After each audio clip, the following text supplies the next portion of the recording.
Transportation होता है, इस ट्रांसपोर्टेशन की वजह से ही कुछ जो माइक्रो ऑर्गेनिज्म होते हैं वो फीडिंग का, अपना खाना खाने के प्रोसेस को कंप्लीट कर पाते हैं। कैसे, देखते हैं। जिसको हम बोलते हैं फैगोसाइटोसिस। क्या बोलते हैं? फैगोसाइटोसिस। फैगोसाइटोसिस का मतलब होता है किसी चीज को निगलना। कैसे निगलना, ये देखिए।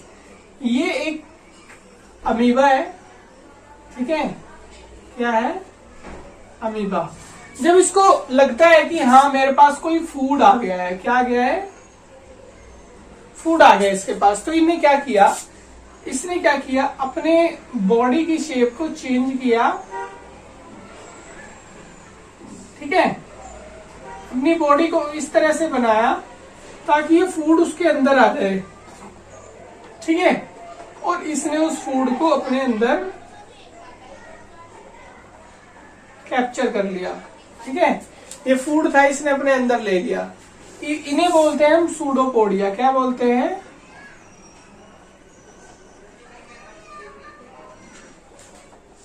सूडोपोडिया, ठीक है? इसने क्या किया, फूड को निगल लिया। इसे फैगोसाइटोसिस बोलते हैं, ठीक है? और एंडोसाइटोसिस का ही एक टाइप है, एंडोसाइटोसिस। एंडोसाइटोसिस का मतलब होता है सेल के अंदर कुछ जाना, ठीक है?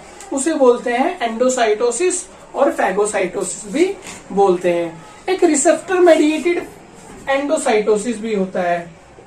क्या होता है? Receptor mediated endocytosis. Receptor mediated endocytosis में क्या होता है, ये मेम्ब्रेन है, मेम्ब्रेन के बाहर क्या होते हैं, कुछ रिसेप्टर प्रेजेंट होते हैं, ठीक है? वो क्या करते हैं, वो किसी स्पेशल प्रोटीन को जो बाहर से आ रहा होता है उसके लिए डिजाइन होते हैं, जो यहाँ पर बाइंड कर जाते हैं, और बाइंड करने के बाद वो अंदर चले जाते हैं, ठीक है? फिर वो क्या करते हैं, अंदर चले जाता है। ये है रिसेप्टर, और ये वो प्रोटीन है, और जो ये प्रोसेस हो रहा है इसे बोलते हैं रिसेप्टर मेडिएटेड एंडोसाइटोसिस। क्या बोलते हैं? Receptor mediated endocytosis. तो ये कुछ फंक्शन कौन करते हैं? माइक्रो ऑर्गेनिज्म करते हैं, या कि जो बहुत ही यूनिसेलुलर ऑर्गेनिज्म होते हैं, जो बहुत छोटे होते हैं, जिन्हें हम देख नहीं सकते, वो करते हैं। ये कुछ उन्हें अंदर ट्रांसपोर्टेशन करना है या बाहर छोड़ना है। तो ऐसे ही एक्सोसाइटोसिस भी होता है।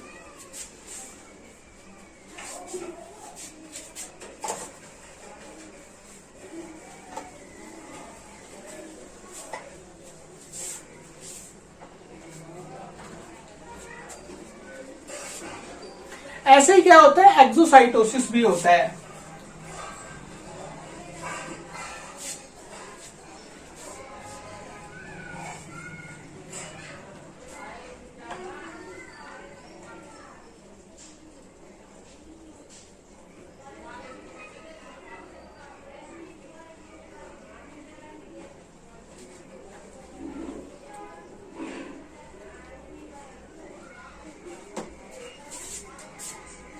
ऐसे क्या होता है, एक्सोसाइटोसिस भी होता है।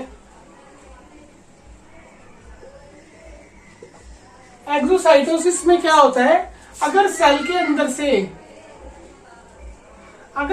अंदर से कुछ वेस्ट है और उसे बाहर निकलना है, कहाँ जाना है, बाहर जाना है, तो वो क्या करता है,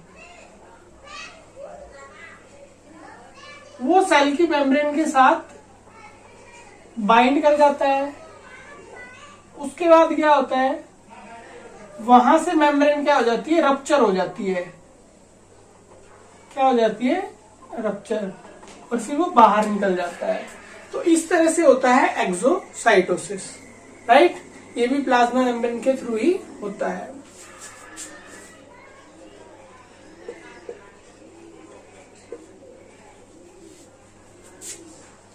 अब प्लाज्मा मेम्ब्रेन तो होती है, लेकिन प्लांट सेल में क्या होता है, प्लाज्मा मेम्ब्रेन के बाहर भी एक मेम्ब्रेन होती है, जिसे हम क्या बोलते हैं, सेल वॉल बोलते हैं। क्या बोलते हैं, सेल वॉल। बाहर भी एक मेम्ब्रेन होती है जिसे हम क्या बोलते हैं, सेल वॉल बोलते हैं। सेल वॉल का फंक्शन क्या होता है, सेल वॉल का फंक्शन होता है उसे एक स्केलेटन प्रोवाइड करना, साइटोस्केलेटन। साइटोस्केलेटन प्रोवाइड करना, प्रोटेक्शन देना, ठीक है, स्ट्रेंथ प्रोवाइड करना, फ्लेक्सिबिलिटी प्रोवाइड करना, ये सभी फंक्शन इसके होते हैं, सेल वॉल के होते हैं। क्या करना, साइटोस्केलेटन प्रोवाइड करना, प्रोटेक्शन प्रोवाइड करना, स्ट्रेंथ प्रोवाइड करना, फ्लेक्सिबिलिटी प्रोवाइड करना। ये बनी किस चीज से होती है, ये बनी होती है सेल्यूलोज से बनी होती है। इससे बनी होती है, बहुत सारी ग्लूकोज की सब यूनिट्स जुड़ जाती है, ग्लूकोज की बहुत सारी यूनिट्स जुड़ जाती है, जिसे हम सेल्यूलोज बोलते हैं, ठीक है। और ये ओनली प्लांट्स में ही मिलती है। किसमें मिलती है, प्लांट्स में, ठीक है। अब हम बात करते हैं न्यूक्लियस के बारे में। न्यूक्लियस कहाँ होता है, सेल के सेंटर में मिलेगा हमेशा। कहाँ मिलेगा, सेंटर ऑफ सेल के सेंटर में मिलेगा, ठीक है। ये क्या होता है, ये क्या कैरी करता है, इसके अंदर क्या होता है, चलो न्यूक्लियस का एक डायग्राम बनाते हैं, ठीक है।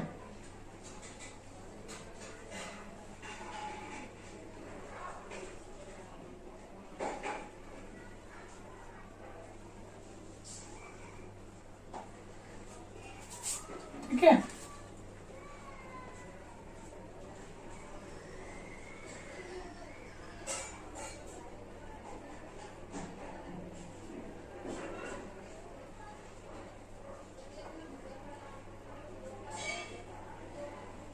कुछ ऐसा न्यूक्लियस होता है, ठीक है।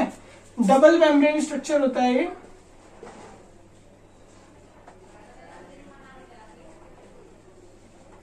इसके अंदर होता है डीएनए, ठीक है। किसकी फॉर्म में, क्रोमोसोम्स की फॉर्म में, ठीक है। किसकी फॉर्म में, क्रोमोसोम्स की फॉर्म में। आरएनए भी होता है, ठीक है, वो सिंगल स्ट्रैंड होता है। डीएनए डबल स्ट्रैंड होता है, आरएनए सिंगल स्ट्रैंड होता है। आरएनए भी होता है और डीएनए भी होता है इसके अंदर, ठीक है। और इन सभी को हम क्या बोलते हैं, ये सभी होते हैं न्यूक्लिक एसिड। क्या बोलते हैं इन्हें, न्यूक्लिक एसिड बोलते हैं, ठीक है। ये क्या होती है, डीएनए आरएनए क्या होते हैं, ये उसका एक इंफॉर्मेशन, जो सेल के अंदर पूरी इंफॉर्मेशन है, जो कौन सा प्रोटीन सिंथेसाइज होगा, कहाँ सिंथेसाइज होगा, किस प्रोटीन को सिंथेसाइज करना है, किसका क्या फंक्शन है, ये सारी चीजें इसके अंदर होती है, डीएनए के अंदर, ठीक है। ये न्यूक्लियस के अंदर होता है, ठीक है। जब भी इसको सेल को किसी प्रोटीन को सिंथेसाइज करना होता है तो सेल के बाहर क्या जाता है, सेल के बाहर एक इंफॉर्मेशन लेके जाता है जिसे हम बोलते हैं मैसेंजर आरएनए, एमआरएनए। वो यहां से बाहर जाता है, कोई इंफॉर्मेशन लेके जानी है कि कोई किसी प्रोटीन को सिंथेसाइज करना है तो कौन कराता है, एमआरएनए कराता है, राइट। तो एमआरएनए यहां से बाहर जाता है अगर किसी प्रोटीन को सिंथेसाइज कराना है तो ये होता है न्यूक्लियस। डिस्कवर किसने किया था, इसे रॉबर्ट ब्राउन ने डिस्कवर किया था, ठीक है। और इसके अंदर कुछ पोर्स भी होते हैं, ठीक है, जिन्हें हम न्यूक्लियर पोर बोलते हैं, ठीक है। क्या बोलते हैं, न्यूक्लियर पोर, ठीक है, न्यूक्लियर पोर बोलते हैं। और इसे न्यूक्लियर एनवेलप बोलते हैं।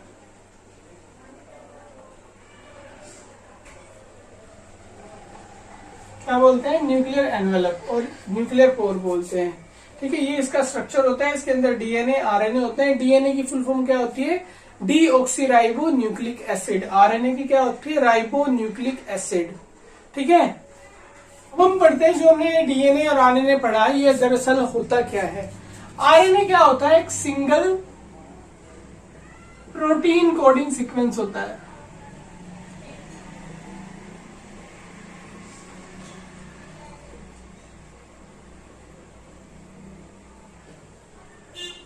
सिंगल प्रोटीन कोडिंग सीक्वेंस होता है। इसमें क्या होता है, एक लंबी सी चेन होती है जिसमें कुछ न्यूक्लिक एसिड, कुछ बेस पेयर्स, न्यूक्लियोटाइड्स अरेंज होते हैं, ए टी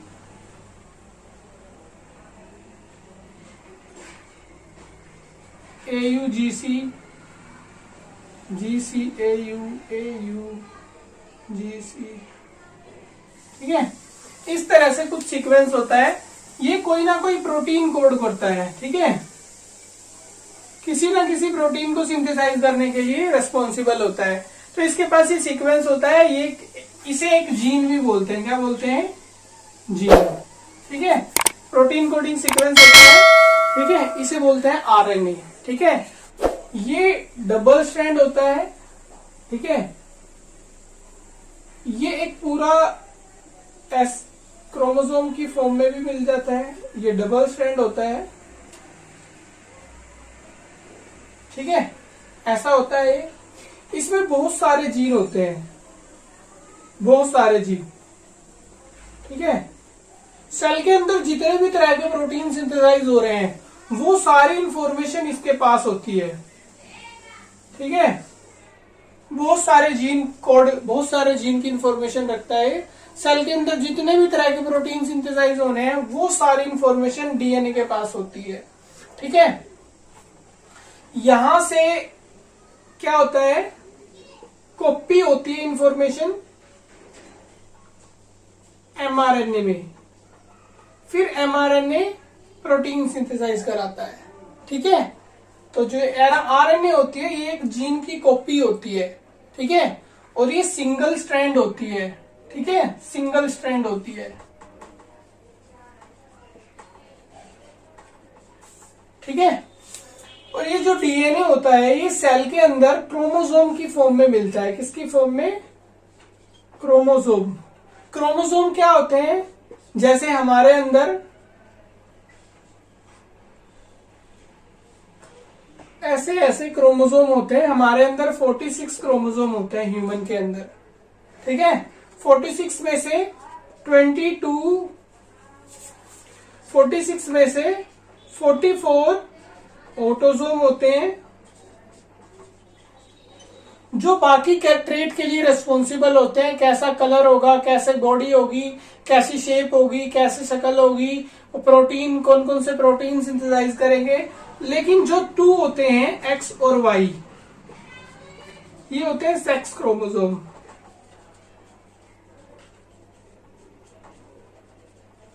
इनसे पता चलता है कि वो लड़का है या लड़की। अगर XY है तो लड़का होगा, अगर XX है तो लड़की होगी। भाई प्लीज लाइक एंड सब्सक्राइब जरूर कर दें हमारे चैनल को आप, ठीक है, बेस लर्नर। अब बात करते हैं हम साइटोप्लाज्म की। साइटोप्लाज्म क्या होता है, सेल के अंदर जो है फ्लूइड होता है, सेल के अंदर जो है फ्लूइड होता है, इसे बोलते हैं हम साइटोप्लाज्म, ठीक है। सेल के अंदर जो फ्लूइड होता है उसे बोलते हैं साइटोप्लाज्म, जिसका काम क्या होता है, चैनल प्रोवाइड करना, चैनल प्रोवाइड करना।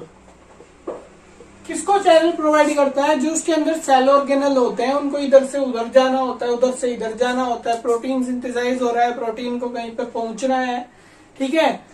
पूरे सेल के अंदर जो मूवमेंट होती है वो इस साइटोप्लाज्म के थ्रू ही होती है। एक फ्लूइड होता है, एक नाव, एक ये समझ लो एक पानी भरा हुआ है, उसके अंदर से सारी चीजें तैर तैर के जा रही हैं इधर से उधर, ठीक है।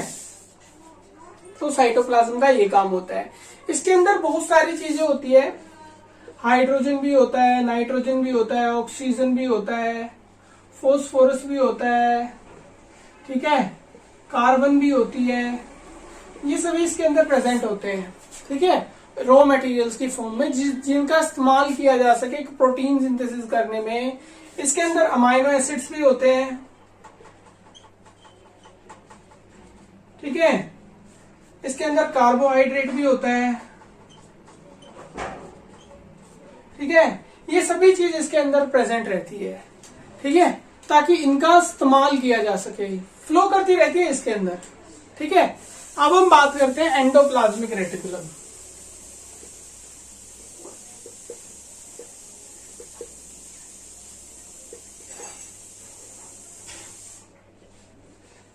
एंडोप्लाज्मिक रेटिकुलम को ईआर भी बोलते हैं शॉर्ट फॉर्म में, ईआर।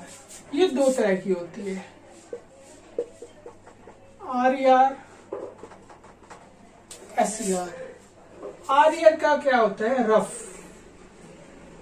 रफ ईआर, ठीक है। रफ एंडोप्लाज्मिक रेटिकुलम ये स्मूथ होती है,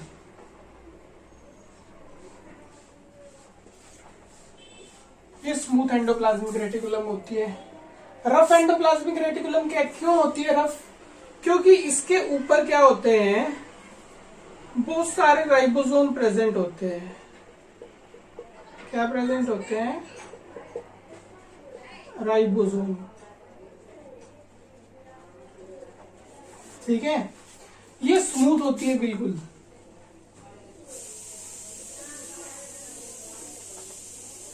ठीक है।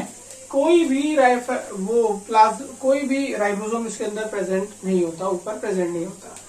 इसका काम क्या होता है? Protein synthesis, help in protein synthesis.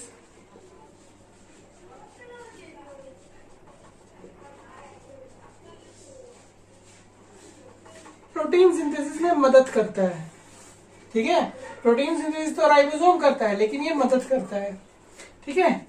Provide channel,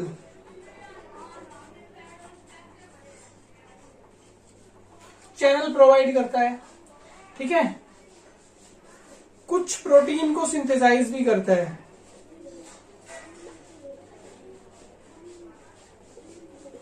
कुछ ऐसे प्रोटीन होते हैं इंपॉर्टेंट प्रोटीन जिन्हें सिंथेसाइज भी करता है, ठीक है। इसका क्या काम होता है? इसका काम होता है सेल को डिटॉक्सिफाई करना, सेल को डिटॉक्सिफाई करना, डिटॉक्सिफिकेशन इसका काम होता है। जो सेल के अंदर टॉक्सिक सब्सटेंस होते हैं उसको भगाना। जैसे ये क्या सिंथेसाइज कर देता है? ये लाइसोसोम सिंथेसाइज कर देता है। लाइसोसोम का काम क्या होता है? सेल के अंदर जो भी एक्स्ट्रा सेल्युलर मटेरियल है जो घूम रहा है ऐसे, जिसका कोई काम नहीं है, उसको खत्म करना इसका काम होता है स्मूथ एंडोप्लाज्मिक का, ठीक है।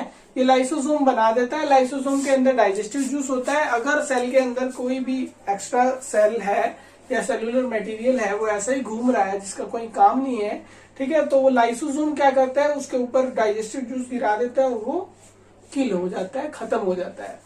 तो इसका काम क्या होता है? इसका डिटॉक्स करना सेल को, ठीक है, क्लीन करना सेल को, ठीक है। और इसका काम क्या होता है? और मेम्ब्रेन बायोजेनेसिस, जो सेल मेम्ब्रेन है या प्लाज्मा मेम्ब्रेन है उसकी मेम्ब्रेन को बनाना, या फिर किसी भी सेल ऑर्गेनल के अंदर, सेल ऑर्गेनल भी बहुत सारे मेम्ब्रेन बाउंड सेल ऑर्गेनल भी होते हैं, तो उनके सेल ऑर्गेनल की मेम्ब्रेन को बनाना, ठीक है। सेल ऑर्गेनल जो होते हैं जैसे माइटोकॉन्ड्रिया, क्लोरोप्लास्ट, इनकी मेम्ब्रेन को बनाने का काम होता है इसका, ठीक है। अब बात करते हैं गोल्जी बॉडीज।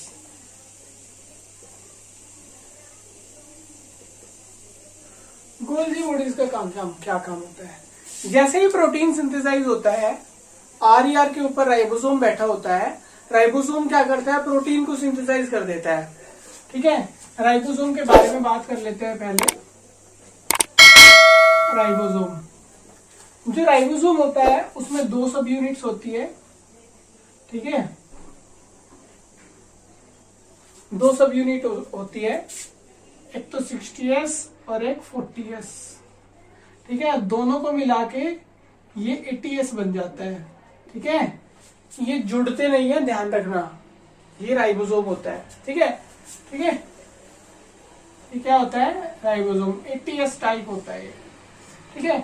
यहाँ पे क्या होता है? यहाँ पे वो आरएनए आ जाता है, ठीक है।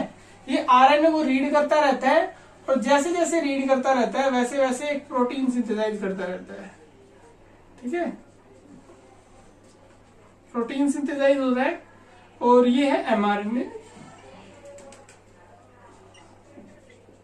ये वो एमआरएनए आया अंदर से राइबोसोम के पास, राइबोसोम ने इसे कैच कर लिया और प्रोटीन को सिंथेसाइज कर रहा है, देखो नीचे की तरफ, ठीक है। तो इस तरह से प्रोटीन क्या होता है? सिंथेसाइज हो जाता है। तो ये राइबोसोम का काम होता है, प्रोटीन सिंथेसिस। बस ATS टाइप होता है, ठीक है। ठीक है, अब हम बात करते हैं गोल्जी बॉडीज का क्या काम होता है। गोल्जी बॉडीज से जैसे ही प्रोटीन सिंथेसाइज होने के बाद गोल्जी बॉडीज की तरफ आता है,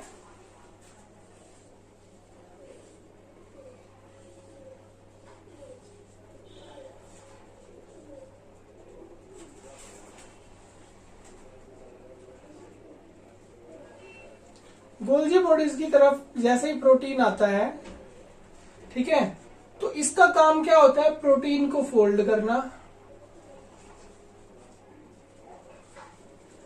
फिर पैक करना, फिर लेबल करना। क्या काम होता है, टारगेट प्रोटीन से लेबल कर देता है, टारगेट प्रोटीन अटैच कर देता है इस पे। क्या कर देता है, टारगेट प्रोटीन अटैच कर देता है। ये फूड ये प्रोटीन आया, प्रोटीन आने के बाद ये पैक हो गया, पैक होने के बाद इस पर एक टारगेट लगा दिया। अब इसे वहां पहुंचना होता है जहां पर इसे इसकी जरूरत है प्रोटीन की। तो क्या करता है, ऐसे प्रोटीन खुला हुआ आता है राइबोसोम से, उसे अच्छे से फोल्ड करके पैक करके लेबल लगा के उस पर जहां थप्पा लगा दिया वहां पे पहुंचना है इसे, ठीक है। तो ये प्रोटीन वहां पर पहुंच जाता है बाय टारगेट प्रोटीन की मदद से, क्योंकि उस पर एक एड्रेस छपा हुआ है। तो इसका काम क्या होता है, पोस्ट ऑफिस का काम है एक तरह से। किसका काम है, पोस्ट ऑफिस का, प्रोटीन को वहां पहुंचाना जहां पर उसकी जरूरत है। अब हमने थोड़ी देर पहले आपको लाइसोसोम बताया था। क्या बताया था, लाइसोसोम। लाइसोसोम क्या होता है, लाइसोसोम का काम क्या होता है, हाउस कीपिंग। क्या होता है, हाउस कीपिंग। हाउस क्या है, यहाँ पे सेल है, सेल के अंदर जो हाउस कीपिंग का काम होता है वो कौन करता है, लाइसोसोम करता है। अब ऐसा क्या होता है इसके पास, लाइसोसोम के पास, कि ये हाउस कीपिंग करता है। कैसे करता है, ये एक वेसिकल फॉर्म किए हुए होता है जिसमें क्या होता है, डाइजेस्टिव एंजाइम होता है, डाइजेस्टिव एंजाइम होता है, जो क्या करता है, जिस भी सेल के ऊपर गिराएगा डाइजेस्टिव एंजाइम को वो खत्म। माइटोकॉन्ड्रिया के ऊपर गिराया, माइटोकॉन्ड्रिया खत्म। साइट क्लोरोप्लास्ट के ऊपर गिराया, वो खत्म। किसी मेम्ब्रेन के ऊपर गिरा दिया, वो खत्म। किसी के भी ऊपर गिरा देगा तो वो खत्म हो जाएगा, ठीक है। इसका काम होता है लाइसोसोम का। क्या काम होता है, हाउस कीपिंग, ठीक है। ये अगर सेल से बाहर किसी कारण चला जाता है और दूसरे सेल पर गिर गया तो दूसरे सेल को भी खत्म कर देता है, ठीक है। और कई बार ये क्या करता है, अपने ही सेल को खत्म कर देता है, ठीक है। तो इसीलिए इसे सुसाइडल बैग बोलते हैं। क्या बोलते हैं, सुसाइडल बैग। ये अपने ही सेल को खत्म कर देता है कई बार, ठीक है। अपने ही जैसे सेल से बाहर गया तो उसकी ही मेम्ब्रेन के ऊपर गिरने लगता है और वो पूरा सेल डैमेज हो जाता है, जिसका वो फिर लिविंग नहीं रहता है, उसका सेलुलर मटेरियल बाहर चला जाता है, उसके जो मेटाबॉलिज्म और कैटाबॉलिज्म जो फंक्शन है वो खत्म हो चुके होते हैं, ठीक है। तो इसका काम होता है हाउस कीपिंग, ठीक है। अभी माइटोकॉन्ड्रिया क्या है, इसका क्या काम है, माइटोकॉन्ड्रिया का काम क्या होता है, इसे बोलते हैं हम पावर हाउस ऑफ सेल। क्या बोलते हैं, पावर हाउस ऑफ सेल। कैसा होता है दिखने में, ये देखिए,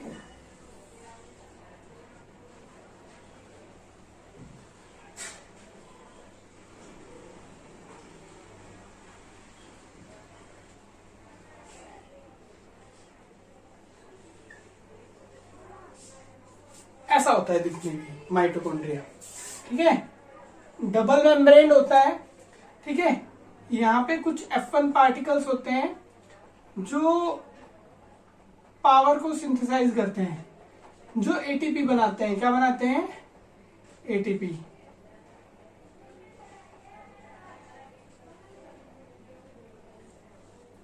इन्हें बोलते हैं F1 पार्टिकल्स। इसके अंदर होता है मैट्रिक्स, ठीक है। इसके अंदर अपना खुद का डीएनए भी होता है। क्या होता है, डीएनए। इसके पास अपना खुद का डीएनए होता है, इसका स्ट्रक्चर होता है, डबल मेम्ब्रेन स्ट्रक्चर होता है। इसे बोलते हैं पावर हाउस ऑफ सेल। काम क्या करता है, ये काम करता है ग्लूकोज को ब्रेक डाउन करता है और ग्लाइकोलिसिस करता है। इसका क्या काम होता है, ग्लूकोज को ब्रेक डाउन करता है। किसको? ग्लूकोज को ब्रेक डाउन करता है पायरुवेट में और उससे क्या बना लेता है? एनर्जी। किसके फॉर्म में? एटीपी की फॉर्म में एनर्जी बनाता है। ग्लूकोज को ब्रेक डाउन करता है 2 मॉलिक्यूल में पायरुवेट के, उससे क्या बना लेता है? एनर्जी। ये करता है, ये काम कौन करता है? माइटोकॉन्ड्रिया। कौन करता है? माइटोकॉन्ड्रिया। ठीक है, कौन करता है? माइटोकॉन्ड्रिया। ये इसकी फिगर है, ये इसकी आउटर मेम्ब्रेन होती है, इसकी इनर मेम्ब्रेन होती है। ये जो आप इनर फोल्डिंग्स देख रहे हो इसकी सारी, इन्हें बोलते हैं हम क्रिस्टी। क्या बोलते हैं? क्रिस्टी बोलते हैं। ये जो इनर फोल्डिंग होती है इन्हें हम बोलते हैं क्रिस्टी। ठीक है, जिनका काम क्या हो, ये जो क्या कर रही है? सरफेस एरिया को इंक्रीज कर रही है सिर्फ उसके, और उसके जो F1 पार्टिकल्स का एरिया है उसको इंक्रीज कर रही है। F1 पार्टिकल क्या करते हैं? एटीपी सिंथेसाइज करते हैं। इसके अंदर एक मैट्रिक्स होती है, इसका खुद का डीएनए होता है, डबल मेम्ब्रेन होता है। राइट। जब ये एक ग्लूकोज को ब्रेक डाउन करता है, एक ग्लूकोज को ब्रेक डाउन करता है, उसके अंदर से 36 एटीपी बनाता है। कितनी बनाता है? 36 एटीपी बनाता है एक ग्लूकोज को ब्रेक डाउन करता है। तो अब बात करते हैं क्लोरोप्लास्ट की।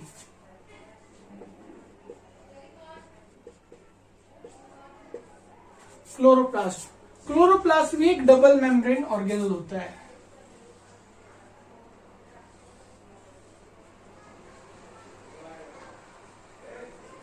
क्लोरोप्लास्ट भी एक डबल मेम्ब्रेन ऑर्गेनल होता है। ठीक है,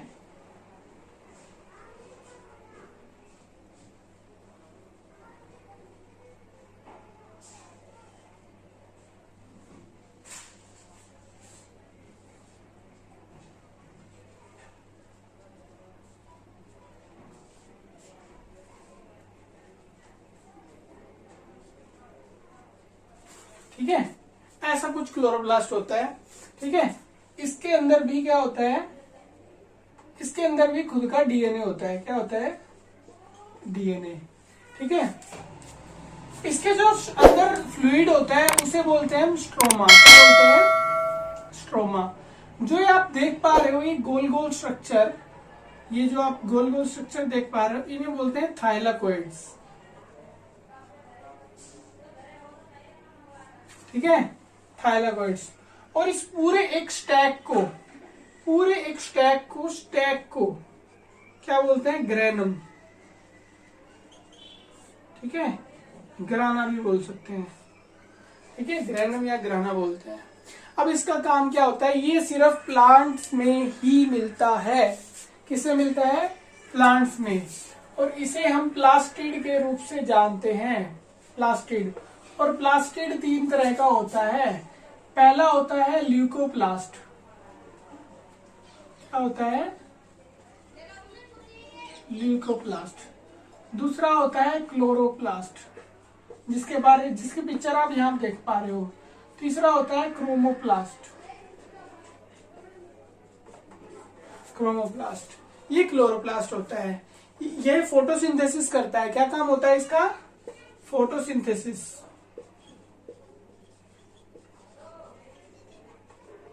जो सेल के अंदर ग्लूकोज बनाता है वो यही बनाता है। ठीक है, फोटोसिंथेसिस करता है और ग्लूकोज बनाता है। ठीक है, ल्यूकोप्लास्ट कहाँ मिलेगा? ल्यूकोप्लास्ट वहां मिलेगा जहां पर फूड स्टोरेज हो रहा होगा। फूड स्टोरेज जैसे फ्रूट्स के अंदर। ठीक है, फ्लैशी पार्ट के अंदर। क्लोरोप्लास्ट जहां भी ग्रीन एरिया देख पा रहे हो आप, प्लांट में जितना भी ग्रीन एरिया होता है वहां पर क्या क्या मिलेगा? क्लोरोप्लास्ट मिलेगा।